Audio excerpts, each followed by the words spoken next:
would also require them to do him a favor. So everything would just stay there. What they are going to do in the next 3 years or thereabout is to tell you that Mahmoud conducted one of the best elections in the country, and keep saying it and keep saying it. They will use a lot of medias and a lot of people to come to media to say it and say it. When you say it over and over again, the poor man would say, oh, this is what the big man has said, so it is the right thing, because they don't really understand how things work. But when the people like me that understands what they are doing come to say it, they will shut you down. What I mean shut you down is whatever media you want to use, they will make sure it's not published. Whatever area you want to bring it, they will make sure it doesn't come. Even, of course, now they are beginning to gag whatever you post on the internet. The truth is that for the next 4 years at least, bringing Mahmoud to book is not going to happen. I can tell you that, because someone benefited from that atrocity he carried out, and that person would be expected to pay back. I'm sorry, I need to interrupt you here. When you say that nothing is going to happen to Professor Mahmoud under or the Kano wreck, because we're talking about punishing Unisari for what he did. I don't know how this is even different from 166,000 votes that you gave to another party that the court said is invalid. I don't know how that is different. So if you say because someone benefited from this Mahmoud or the Kano wreck, is why are we punishing? Why is Unisari? We have already established that the judges make their decision based on this situation they find themselves, and the law probably that they find themselves. We have just also established here that forgery is being carried around. So we should let Yunusa go then? Why a normal thing. Why we worried that he didn't come to court? And I can tell you, the court has to pretend like as if they are doing something. EFCC. I heard you say EFCC. As of yesterday, was asked to provide a method, and they were and talking about they being said confused they could what the not courts interpret. Those are flimsy excuses. So they have lawyers. In all of this, where are we heading to? Is there a we point? Are at where a stalemate. We are at a point where we will revolve around corruption until we get to that point where I say we need a reorientation. And the earlier we do that, the better for us. Because if we eventually institute a narcotic environment as a country, an environment which is known as a corrupt environment as a country, then nothing will ever go right. Because one, our currency will keep going down. Go to Zimbabwe, you will understand what I'm talking about. Even Zimbabwe dollar is even better than ours. Our economy will keep going down. We'll keep losing all we have. Our hospitals will keep going down. Go to the hospitals, you understand how impoverished our people are, and how dilapidated our facilities are. And even the trainings in the hospitals are even beginning to go down, because there is nothing to even, whatever you're training with every situation that is dilapidated. Nothing is working. So we are at a stalemate. We'll keep revolving around until we bring in someone who is neutral, who is going to stand on and say the truth at every time, who is going to stand on and allow the judges to do what is right, and then punish them when they do whatever that is wrong. At that point, we can now make a progress. But for now, I don't think we are getting it. Now, speaking of progress, we actually thought we had made some progress in Borno State. But listening to Governor Zulum's position a few days ago, talking about how if we're not careful, Boko Haram and ISIS or ISWAP will run off the map. Here is another story, everyone. At least 9 farmers were slaughtered and scores declared missing when suspected members of Boko Haram terrorists invaded Koshebe, Karaku, and Bulabulin communities of Jere and Mafa local government areas of Borno State. Most of the victims are rice farmers from Zabamari ward of Jere Council area, who had gone to field to harvest their crops, even as scores we learned are still missing. Now, nearly 3 years ago, precisely in November 2020, some terrorists invaded the same rice field, massacred by 73 farmers with scores missing. Now, confirming the incident again, member of representing Jere at the National Assembly, Honorable Ahmed Satomi, said the renewed attacks, especially on poor farmers, were very alarming. Therefore, sympathize with the families of the victims and prayed to Allah, to God, to grant them our janatu, titles, to the deceased. Satomi also said that the combined efforts of security agencies, hunters, men of the civilian task force, and other stakeholders is ongoing in search for those who are missing.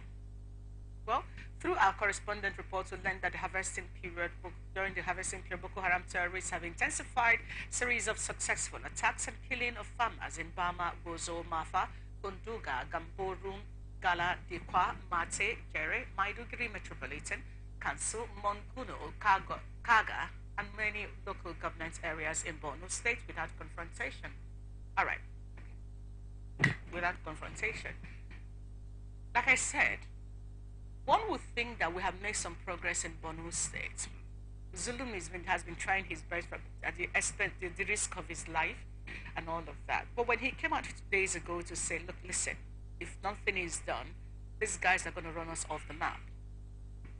You would think that when a governor who is the chief security officer of his state makes such statement, that should make the security agencies tune up to say, hey, what's going on here? Report some form of confidence. We didn't get any of that. And then days down the line, we're learning that 9 persons were killed, scores are missing. These are innocent people who only did nothing but go to their farms to harvest their crop. Rice is a staple meal in this country. If Borno State can no longer farmers can no longer, I don't know, it's sometimes overwhelming talking about issues in Nigeria. Why do you think that the progress we think we have made in Borno State seems to be going the other way right now? Okay. Concerning Boko Haram issues, it's a tough one. Why I said it's a tough one is because you can't pin it. They call it the jihad movement. The Boko Haram believes that they are running a jihad movement, and for jihad, they never stop. They never stop. But for Nigeria, when the head, if you look at a human body, everything is fine. But once the head is bad, something is happening to the head. No matter how fine and beautiful the hand is, it will malfunction. No matter how fine and beautiful the legs are, they will malfunction. Even speech, even everything will malfunction. What is happening in Nigeria is the fact that we have moved from having a country to an industry where some people just want to come and reap from that industry. If you look from the law enforcement agencies, they make their appointments based on which one is lucrative, where I can collect more money or not. They deploy people based on which one is lucrative. That is the law enforcement agent. The politicians, of course, you can't blame the politicians. When you allow them to come and steal, of course, they would definitely do what they have to do. And then now we are talking about the justice system, which will be pointed out rightly, very clearly. The head is bad, highly corrupt. There is no how other parts would function well. They might function, you might be able to lift your hand and they function spirally, but that coordinated activities will not be there. The problem is with our leadership. If you want Boko Haram to be stampeded, to stop whatever they are doing, then you must put the law enforcement agencies together, put a coordinated effort like they did in few times, and then make sure that these people don't raise their head. And it's so unfortunate also that some of the people that we are expecting to put these things in place are actually supporting this jihad movement. All right, we're still on this. Governor Abdullahi Sule of Nasarawa State has called for a more realistic and sustainable law of repositioning the mining sector. He also stressed the need for re-emphasizing that Nigeria's future lies in solid minerals and agriculture. Governor Sule made the assertion while hosting the members of the House of Representatives Committee on Solid Minerals at the Government House, Lafia, the state capital, on Sunday. According to him, a holistic review of the various aspects concerning mineral deposits in the country with a view of evolving a homegrown solution that will consider the peculiarities of each of the states of the Federation. The Chairman House of Representatives Committee on Solid Minerals, Mr. Gaza Jonathan Wewi, stated that Nasarawa State, being the home of solid minerals, is the first port of call for the committee. The Nasarawa State Governor is actually trying to call our minds to the fact that one of our potent mineral resources actually, we ought to pay some attention to that. I would just like you to briefly have a take on this. Nasarawa, Zamfara, and the rest of them. Yesterday, I even heard uranium was discovered in Jos.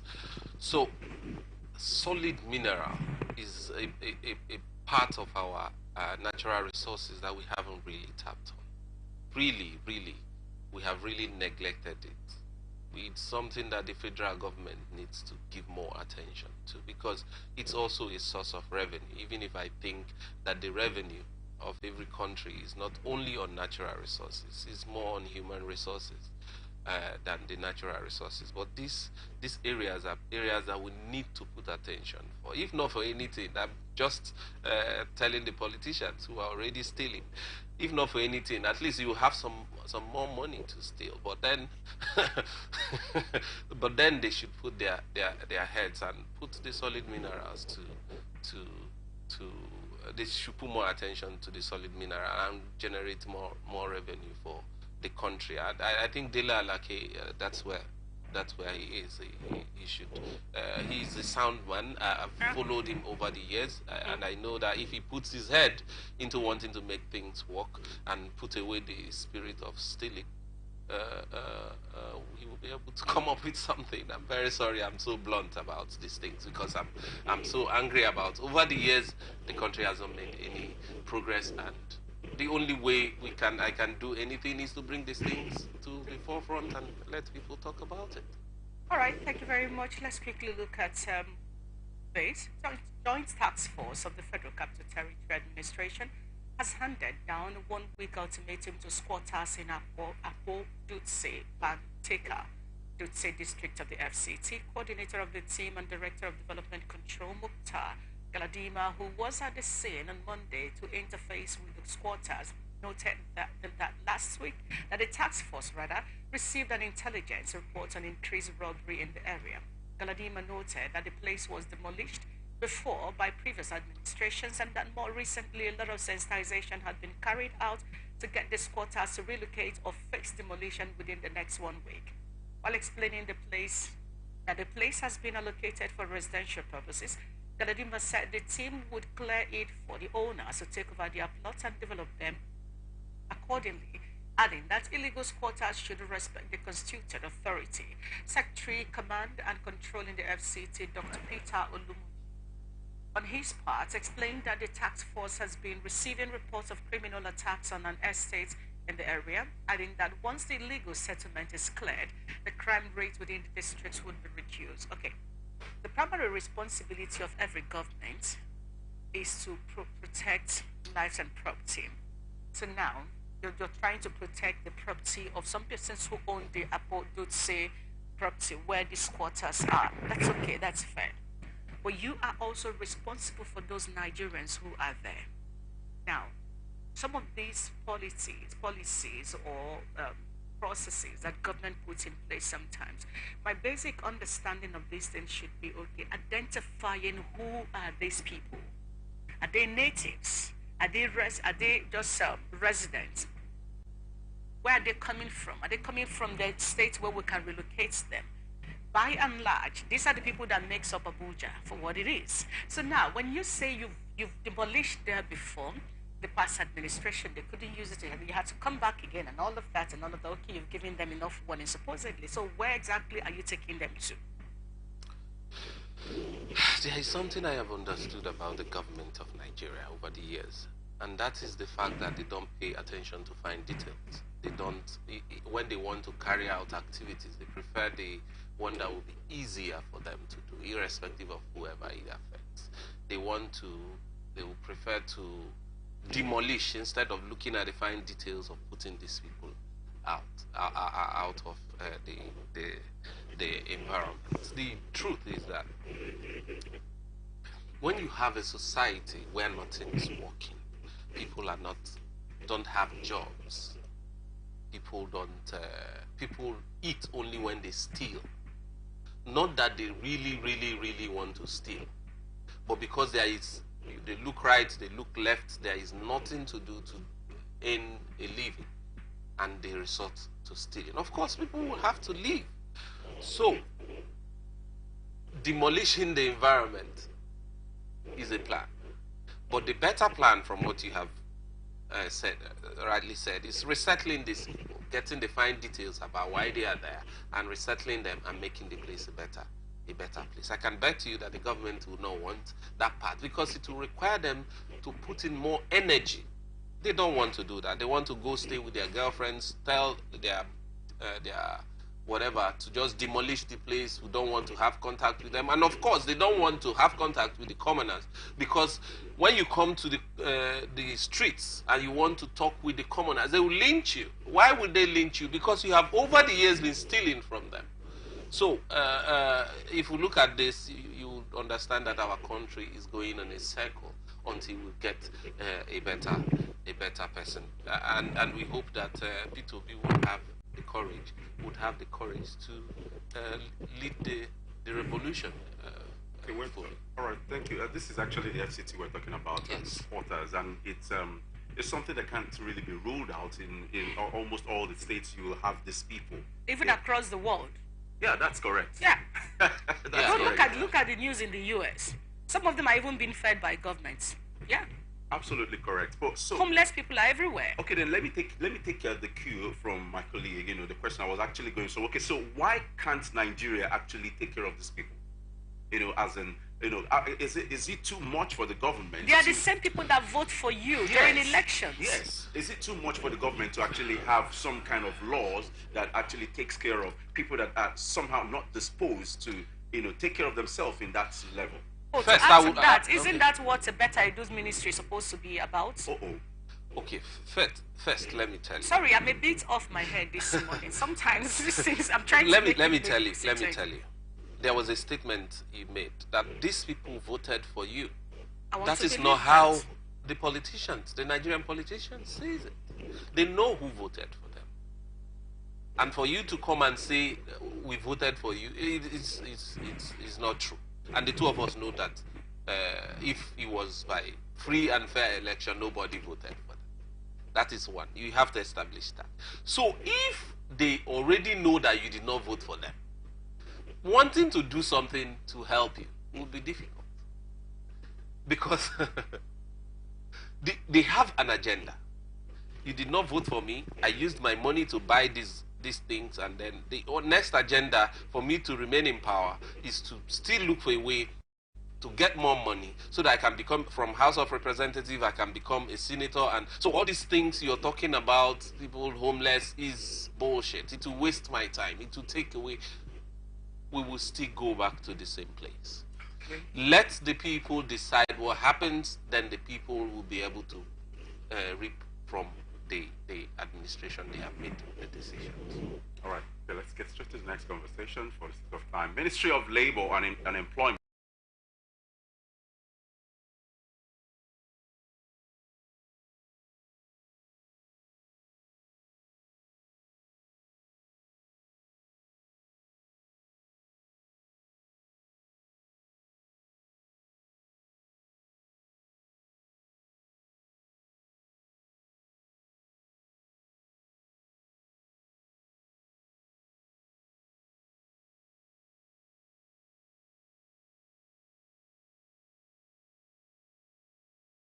and to train correspondents on the activities of the ministry to avoid misconception.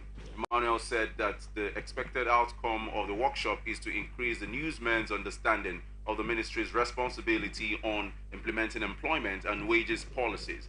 While the Director of Press and Publicity emphasized that many correspondents are not aware that the Labour Ministry has other departments working rather than regulating ASO strike and others. Here is the report.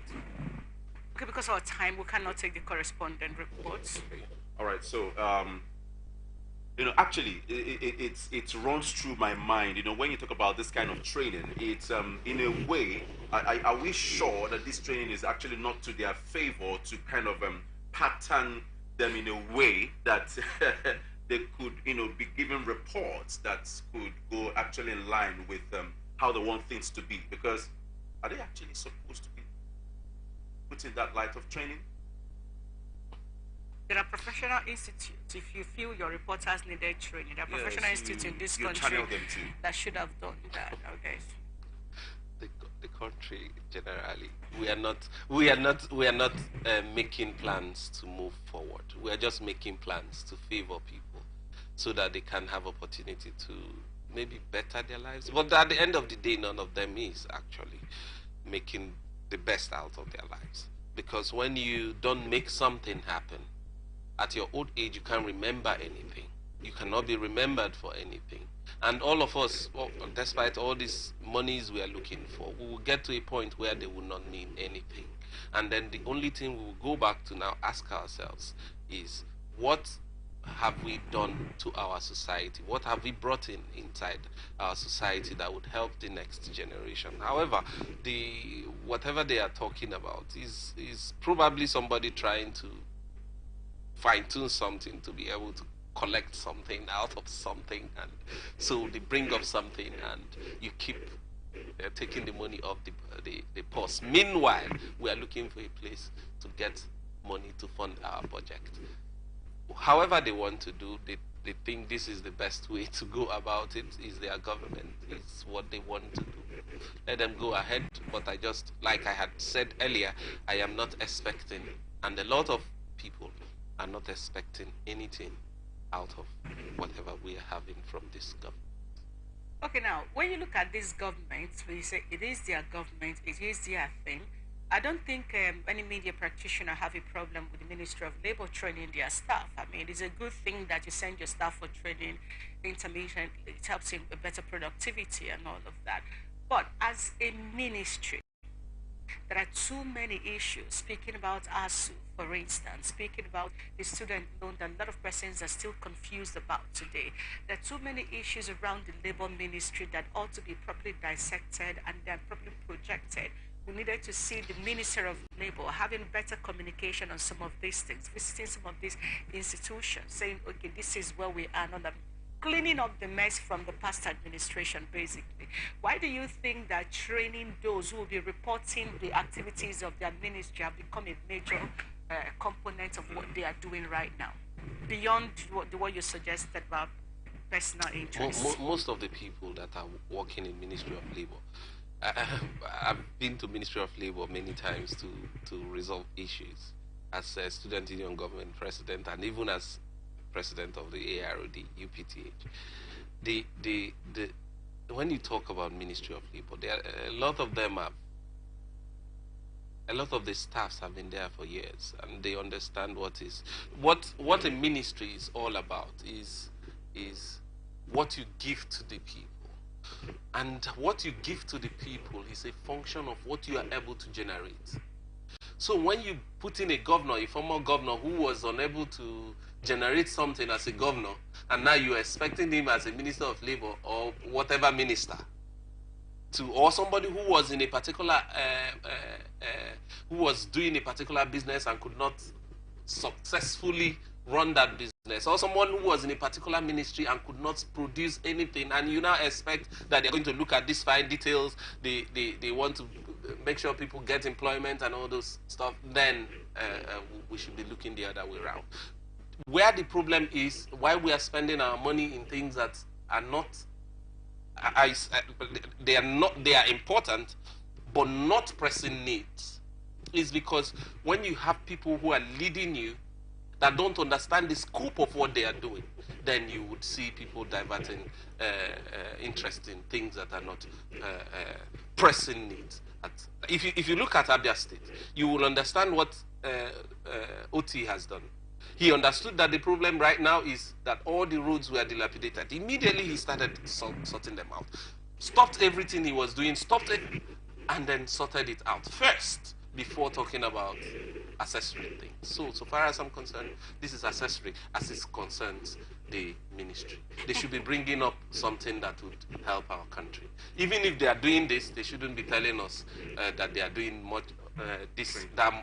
this kind of training and then put it in the newspaper and tell us. They should bring other things that the people would benefit from, and then so we can our people will have a clearer orientation of what the government is all about, not to go and be sitting in one hotel or the other and squandering the fortune of the people. Thank you. Thank you, Dr. Solomon Amadi, who have also joined the gang of angry Nigerians. But we appreciate your being on ATM Blowout to blow out with us. That's what we do here. It's an honor hosting you, and of course for the very first time. Thank you again for being here. Thank you very much for having me. Thank you, sir. It's and a your special smiles to every person. thank you. Yeah, but that's my comes out with a blowout moment. Every time you smile. When you say angry, it's not like I'm angry. I just want my children, the next generation, to have a better country. It's just to have a better country. There are angry Nigerians. But I decided not to travel abroad as a doctor because I wanted my society to function better. And then if I go, no matter how you see it, I will not be able to contribute to whatever, no matter how small it is. So thank you for staying that's back. why I feel very angry, and you can see it.